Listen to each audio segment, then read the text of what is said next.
Assalamualaikum warahmatullahi. Waalaikumsalam.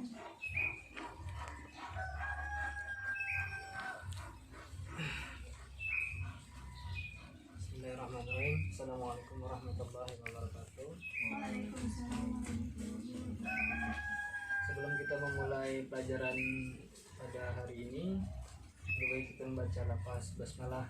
Bismillahirrahmanirrahim. Ya, dua kelas ada mempersiapkan tuh. Semua siap? Berdoa mulai.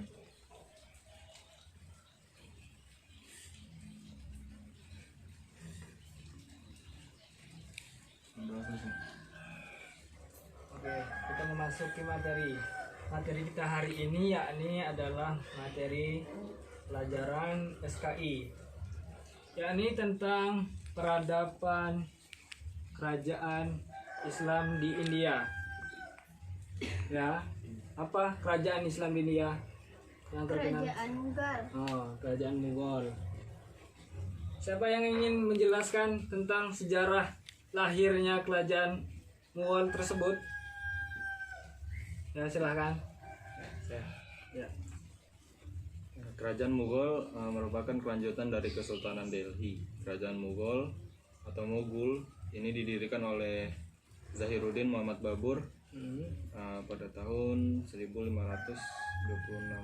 Masehi sampai 1530 Masehi. Salah satu dari cucu Timur Leng, ayahnya Umar Mirza, penguasa Fergana. Ada dua faktor berdirinya kerajaan Mughal, yaitu yang pertama ambisi dan karakter Babur sebagai pewaris keperkasaan ras Mongolia, dan yang kedua sebagai jawaban atas krisis yang tengah melanda di India. Oke. Sekarang lanjut materinya, yakni apa aja sih strategi dan kebijakan yang diterapkan di kerajaan tersebut? Siapa yang ingin baca? Ya, Kak. Ya, silakan. Strategi dan kebijakan pemerintah Kerajaan Mughal. Selama masa pemerintahannya, Kerajaan Mughal dipimpin oleh beberapa orang raja.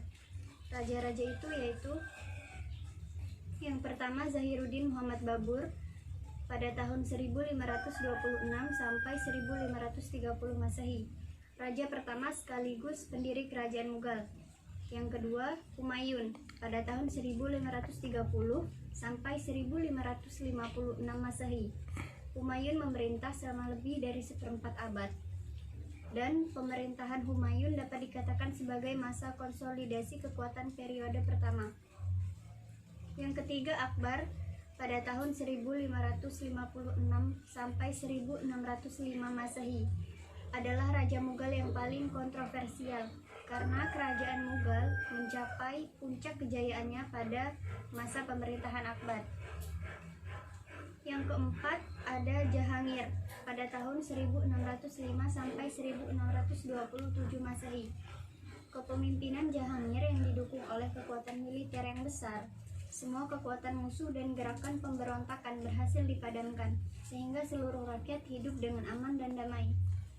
Yang kelima ada Shah Jihan pada tahun 1628 sampai 1658 Masehi. Tampil menggantikan Jahangir. Bibit-bibit disintegrasi mulai tumbuh pada pemerintahannya. Yang keenam ada Aurangzeb pada tahun 1658 sampai 1707 Masehi.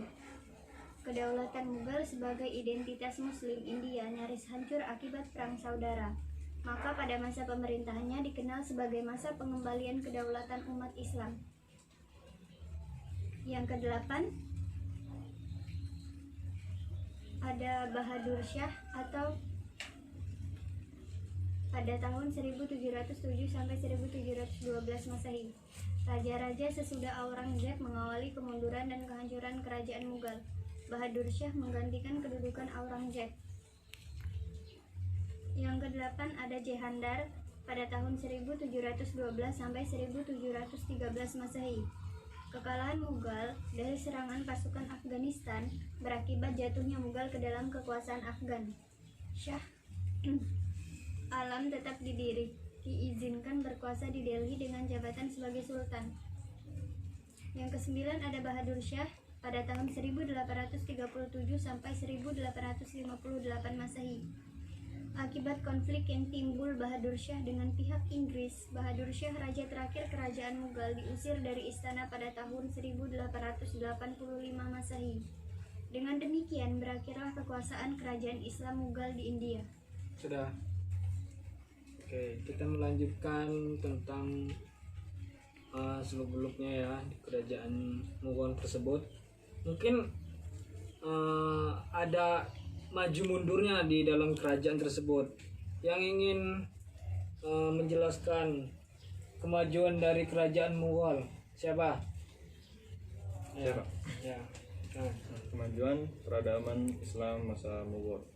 Nah, yang pertama itu ada yang pertama di bidang politik dan administrasi pemerintahan, menjalankan roda pemerintahan secara militeristik. Pemerintahan daerah dipegang oleh seorang sipasalar, kepala komandan, sedang subdistrik dipegang oleh kaujar atau komandan. Yang kedua ada di bidang ekonomi, terbentuknya sistem pemberian pinjaman bagi usaha pertanian, adanya sistem pemerintahan lokal yang digunakan untuk mengumpulkan hasil pertanian dan melindungi petani.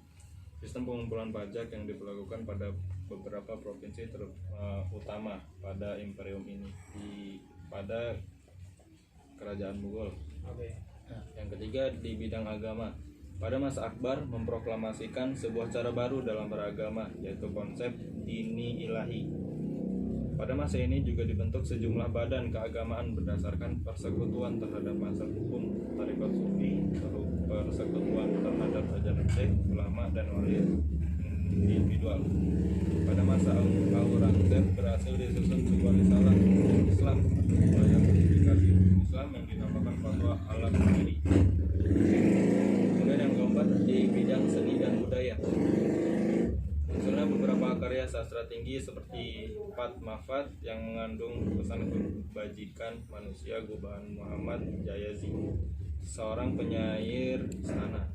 Abu Fadl menulis Akbar Nameh dan Aini Akbari yang berisi sejarah Mughal dan pemimpinnya kerajaan Mughal, termasuk sukses dalam bidang arsitektur.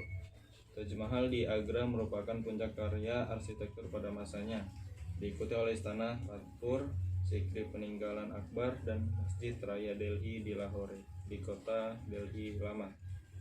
Itu kemajuannya. Oke, itu kemajuannya ya. Sekarang melanjutkan materi kita, yakni apa aja sih yang menyebabkan kerajaan ini runtuh. Coba sebab apa yang memunculkan kemunduran dari kerajaan Mughal. Tolong jelaskan, siapa yang menjelaskan? Saya kok. Ya. Nah, kemunduran peradaban Islam Mughal itu tanda-tanda kemundurannya itu ada dua faktor, faktor internal dan faktor eksternal. Itu faktor internalnya tampilnya sejumlah penguasa lemah, terjadinya perebutan kekuasaan dan lemahnya kontrol pemerintahan pusat. Dan yang kedua faktor eksternal, terjadinya pemberontakan di mana-mana. Kemudian seperti pemberontakan kaum Sikh di utara dan gerakan separatis Hindu di India Tengah. Oke. Yang terakhir adalah apa sih yang menyebabkan terbuatnya terbentuknya bangunan Taj Mahal? Coba jelaskan sama orang. Ya, silakan. Siapa yang ingin menjelaskan? Ya, silakan. Sekilas tentang Taj Mahal. Sebenarnya Taj Mahal adalah sebuah makam yang dibangun selama lebih kurang 22 tahun oleh Shah Jahan sebagai bangunan monumental untuk mengenang istri tercintanya, yaitu Mumtaz ul Zamani, yang lebih dikenal sebagai Mumtaz Mahal. Sesuai dengan maksud dibangunnya bangunan itu, maka disebut sebagai Taj Mahal. Letaknya di Agra, India, kawasan Uttar Pradesh, persis di tepian Sungai Yamuna. Pembangunannya melibatkan 20.000 pekerja, arsitek paling ahli, seniman ahli kerajinan tangan, sejumlah ahli kaligrafi, pemahat, ahli batu dari seantero India, Persia, dan Turki. Oke. Selesai?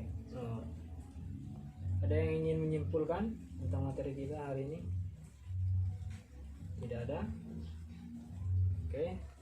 cukup sekian pembelajaran dari Bapak tentang kerajaan dari India tersebut. Bahwasanya kerajaan India ini mencangkup luas keadaan di kawasan Timur Tengah tersebut, dan terbentuknya Taj Mahal itu juga termasuk sebuah bukti bahwasanya kerajaan itu sangat berjaya pada masanya tersebut. Oke, mungkin cukup sekian materi dari Bapak. Mungkin mohon maaf apabila ada salah-salah kata dari Bapak. Pada Allah mohon ampun. Wabillahi taufiq wal hidayah. Assalamualaikum warahmatullahi wabarakatuh. Waalaikumsalam warahmatullahi wabarakatuh. Kita tutup materi kita dengan membaca lafaz hamdalah alhamdulillahirabbil alamin. Oke, selesai.